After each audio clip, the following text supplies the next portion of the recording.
எதுவுமே இல்லாமல் வெறும் மகன் அப்படின்ற ஒற்றை அந்த தகுதியை தவிர, மகன் என்கிற அந்த ஒற்றை தகுதியை தவிர வேற என்ன இருக்குது?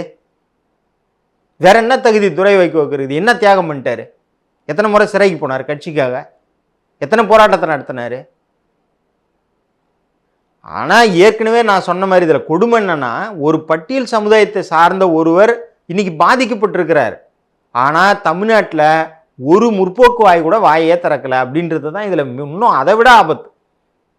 அப்போ இவங்களுக்கு இங்கே தமிழ்நாட்டு அரசியலை பற்றியோ வேற எதை பற்றியோ கவலை கிடையாது.